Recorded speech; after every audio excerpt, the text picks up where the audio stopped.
Sir, ಇನ್ನು ಕರೂರು ಕಾಲ್ತುಳಿತ ವಿಚಾರ ದೊಡ್ಡ ಮಟ್ಟದಲ್ಲಿ ಆದಂಥ ಅನಾಹುತ ಒಂದು ಕ್ಷಣ ಬೆಂಗಳೂರಿನ ಚಿನ್ನಸ್ವಾಮಿ ಸ್ಟೇಡಿಯಮಲ್ಲಿ RCB ಕಪ್ ತಗೊಂಡು ಬಂದಂತಹ ಟೈಮಲ್ಲಿ ಎಷ್ಟು ದೊಡ್ಡ ದುರಂತ ಅದು. 11 ಜನ ಸಾವನ್ನಪ್ತಾರೆ, ಸಾಕಷ್ಟು ಜನರಿಗೆ ಗಾಯಗಳಾಗುತ್ತೆ. ಅದೇ ಕಣ್ಮುಂದೆ ಬಂತು ನಮಗೆ. ಯಾರು ಹೊಣೆ ಅನ್ನೋದೇ ಈಗ ಪ್ರಶ್ನೆ. ಈಗ ವಿಜಯ್ ಅಂತೂ ತಲೆಮರೆಸ್ಕೊಂಡು ಓಡೋಗಾಯಿತು ಪ್ರೈವೇಟ್ ಜೆಟ್ಟಲ್ಲಿ. ಯಾರು ಹೊಣೆ? ಆಗಾದರೆ ಸತ್ತಂಥವರ ಕುಟುಂಬಕ್ಕೆ ಒಂದು 20 ಲಕ್ಷ ಪರಿಹಾರ ಘೋಷಣೆ ಮಾಡಿದ್ರು, ಗಾಯಾಳುಗಳಿಗೆ ಇಷ್ಟು ಕೊಟ್ಬಿಟ್ರೆ ಸಾಕಾ? ಯಾರು ಹೊಣೆ ಆಗ್ತಾರೆ? ಹಾಗಾದ್ರೆ ಯಾರು ರೆಸ್ಪಾನ್ಸಿಬಿಲಿಟಿ ಆಗ್ತಾರೆ ಸರ್? ಏನಿದು ಕತೆ ಅಂತ ಒಂದು ನೀವು RCB ವಿಜಯದ ಸಂದರ್ಭದ ವಿಚಾರ ಪ್ರಸ್ತಾಪ ಮಾಡಿದ್ರೆ, ಅದರಂತೆ ಹೈದರಾಬಾದ್ನಲ್ಲಿ ಕೂಡ ಕಾಲ್ತುಳಿತ ಆದದ್ದು. ಸೊ ಈ 3 ಕಾಲ್ತುಳಿತಗಳ ಹಿಂದೆ ಸಮಾನವಾದದ್ದೇನು ಅಂದರೆ ಅಭಿಮಾನ ಅಥವಾ ದುರಾಭಿಮಾನನೇ ಅದು ಅಲ್ವಾ? ಇದು ಮೂಲ ಕಾರಣ. ಅದು ನಮ್ಮ ಇಂಡಿಯಾದ ಒಳಗಡೆ ಇರುವಂಥ ಈ ಅಭಿಮಾನದ ಹುಚ್ಚಿದೆಯಲ್ಲ, ಹುಚ್ಚದು ಅದು ಇಂತಹ ದುರಂತಗಳಿಗೆ ಕಾರಣ ಆಗ್ತಾ ಇದೆ.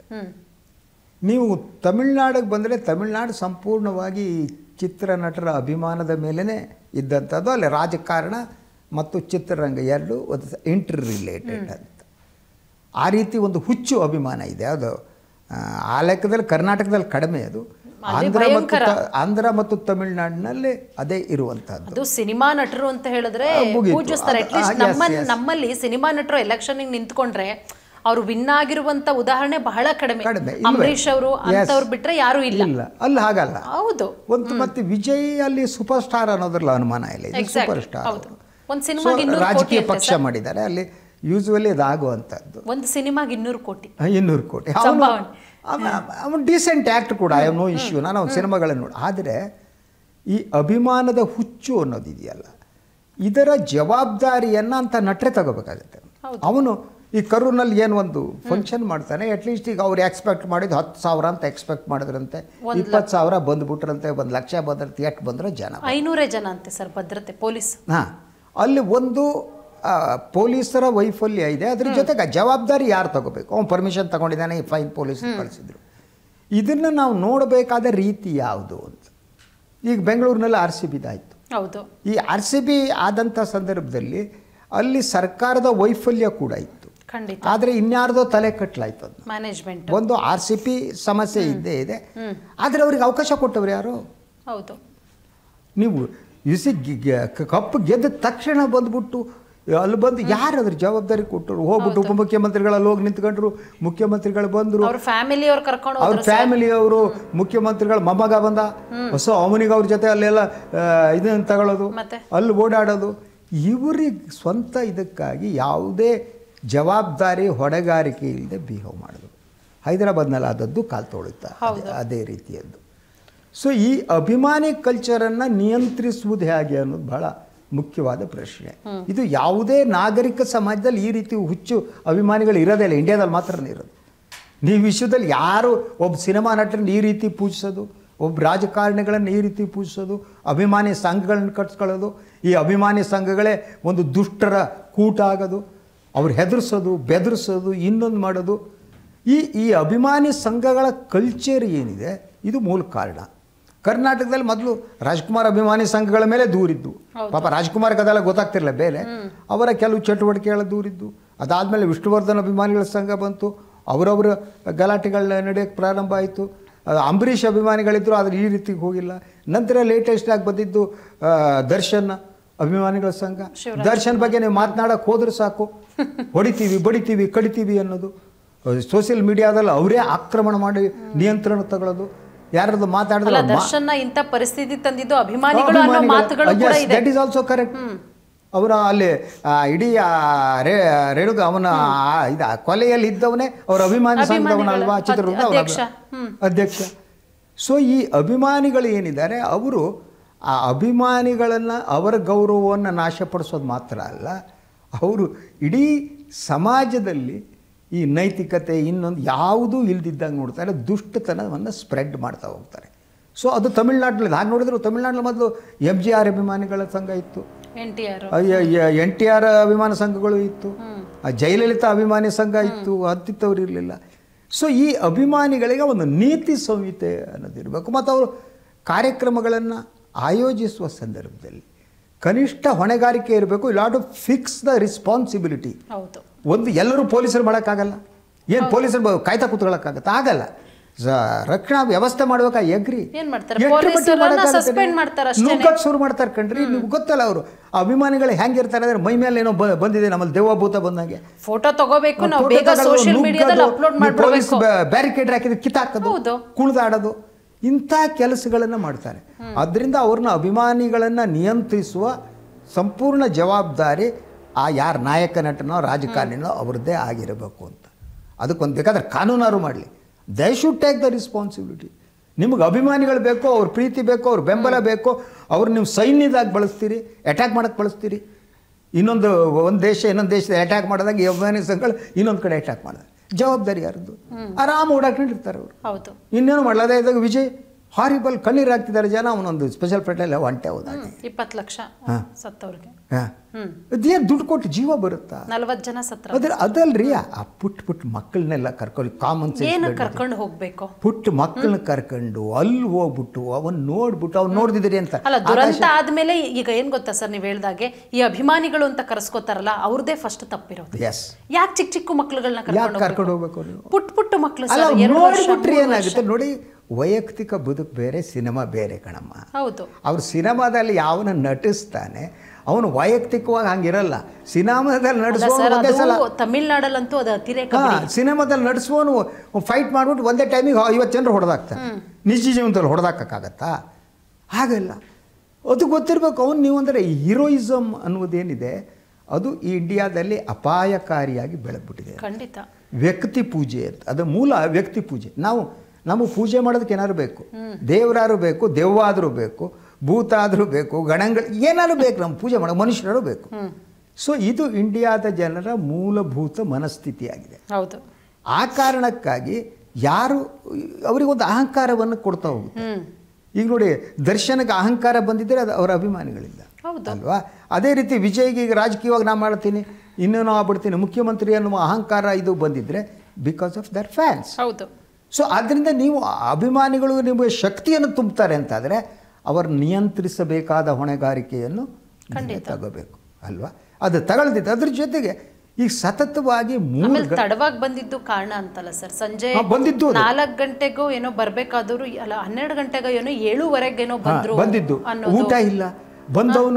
ಅವನು ನೀರು ಬಾಟ್ಲ್ಗಳನ್ನು ಹಿಂಗೆ ಒಗೆಯೋದಂತೆ, ಭಿಕ್ಷೆ ಹಾಕಿದಾಗೆ ನೀರು ಬಾಟ್ಲ್ ತೆಗೆಯೋದು.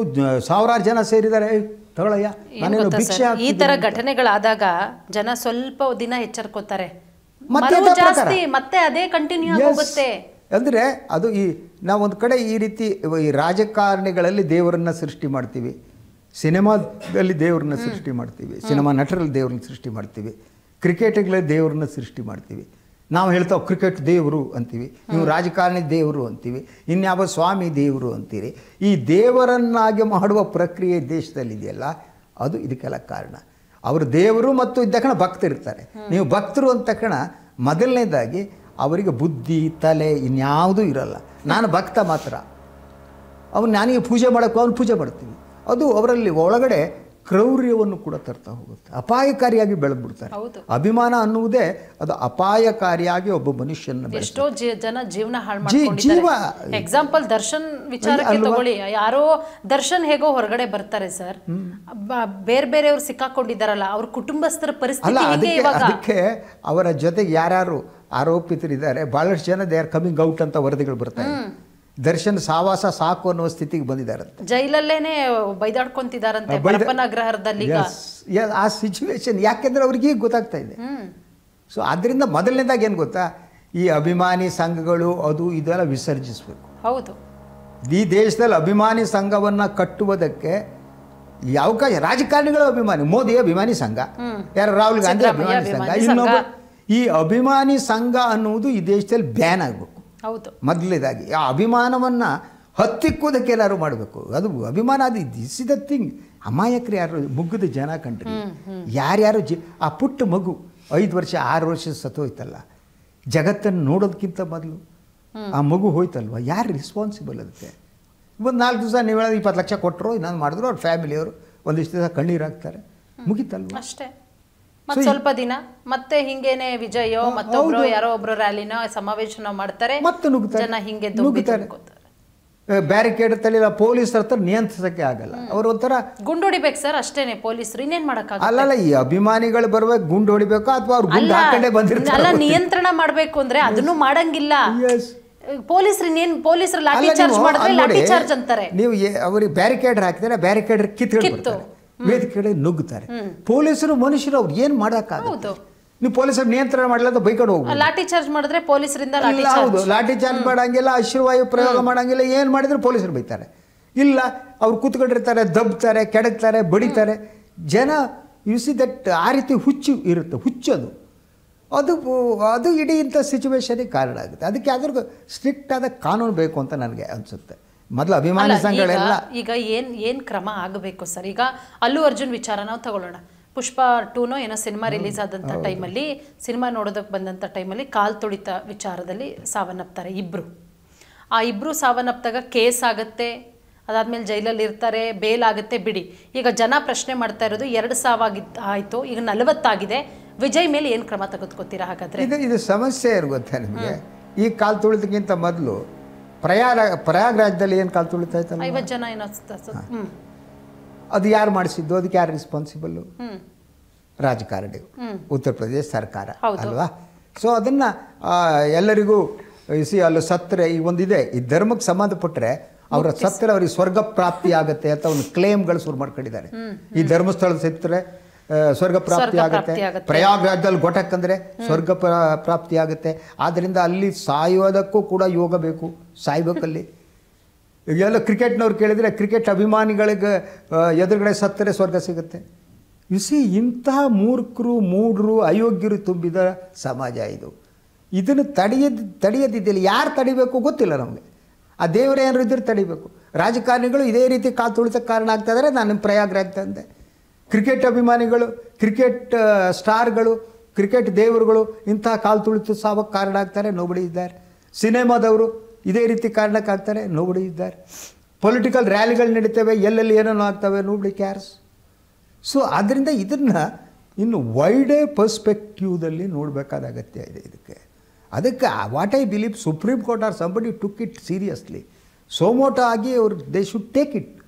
Supreme court should entered into ಇದು ತಡೆಯೋದಕ್ಕೆ ಏನಾದರೂ ಸರ್ಕಾರಕ್ಕೆ ನಿರ್ದೇಶನ ಕೊಡಬೇಕು, ಏನಾದರೂ ಮಾಡಬೇಕು. ಈ ಕಾಲು ತುಳಿತ ಪ್ರಕರಣ ತಡೆಯೋದಕ್ಕೆ. ಇದಕ್ಕೆ ನೀವು ಇದನ್ನು ಹೇಳ್ಬಿಡಿ, ಏನ್ರಿ ಮಕ್ಕದಲ್ಲಿ ಏನಾದ್ರು ಗೊತ್ತಾ ನಿಮ್ಗೆ? 2 ಜನ ಕಾಲು ತುಳಿತ ಸತ್ತು ತಕ್ಷಣ ಹೋಗ್ಬಿಟ್ಟು ಹಿಂದೂ ಮುಸ್ಲಿಂ ಜಾಯಿಂಟ್ ಮಾಡಿ, ಎಲ್ಲೆಲ್ಲಿಂದನೋ ಲಿಂಕ್ ಮಾಡ್ಬಿಡು. ಮಕ್ಕದಲ್ಲಿ ಸತ್ತಿದ್ರು ಮಾತಾಡಲ್ಲ ನೀವು. ಅಲ್ರಿ ನನ್ನ ಮಕ್ಕಳ್ರೆ ಇಲ್ಲಿ ಸತ್ತಿದ್ರ ಬಗ್ಗೆ ಹೇಳ್ರಪ್ಪ, ಅಲ್ಲಿ ಚರ್ಚೆ ಮಾಡ್ಕೋತಾರೆ ಅವ್ರ ದೇಶ ಅವರು, ಇಲ್ಲಿ ನಮ್ಮಲ್ಲಿ ಸತ್ತಿದ್ರ ಬಗ್ಗೆ ಹೇಳಯ್ಯ ಅಂದರೆ ಅದಕ್ಕೇನೋ ಇನ್ನೊಂದು ಆ್ಯಂಗಲ್ ಕೊಡೋದು. ಆ ಸಿಚುವೇಶನ್ ಇದೆ. ಇದು ದುರಂತ, ಇದು ಆಗಬಾರ್ದಾಗಿತ್ತು. ಹೌದು. ಅದು ತಡೆಯೋದಕ್ಕೆ ಏನಾದರೂ ಒಂದು ಕ್ರಮ ಆಗಬೇಕು. Supreme court should interfere and do something. ಖಂಡಿತ ಸರ್, ಎಲ್ಲೂ ಆಗಬಾರ್ದು. ನಮ್ಮ ರಾಜ್ಯನೋ ಅಥವಾ ಬೇರೆ ರಾಜ್ಯನೋ, ಮನುಷ್ಯರೇ, ಜೀವಗಳೇ, ಇದೆಲ್ಲೂ ಆಗಬಾರ್ದು. ಸುಪ್ರೀಂ ಕೋರ್ಟ್ ನೀವು ಹೇಳ್ದಂಗೆ ಎಂಟ್ರಿ ಆಗಿ ಈ ರೀತಿಯ ರ್ಯಾಲಿಗಳಿರ್ಬೋದು ಅಥವಾ ಸಮಾವೇಶಗಳಿರ್ಬೋದು ಅಥವಾ ಸಿನಿಮಾ ರಿಲೀಸ್ ಏನೋ ಒಂದು, ಎಲ್ಲದಕ್ಕೂ ಒಂದು ಕಡಿವಾಣ ಅನ್ನೋದು ಹಾಕಬೇಕಾಗುತ್ತೆ. ಸೊ ನೋಡೋಣ ಏನಾಗುತ್ತೆ. ವಿಜಯ್ ಅವರ ಬಂಧನ ಆಗುತ್ತಾ ಅಥವಾ ಈ ಕೇಸ್ ಏನೆಲ್ಲ ಆಗಬಹುದು ಅನ್ನೋದನ್ನ ನಾವು ಮುಂದಿನ ದಿನಗಳಲ್ಲಿ ಡಿಸ್ಕಸ್ ಮಾಡ್ತಾ ಹೋಗೋಣ. Thank you so much. Thank you.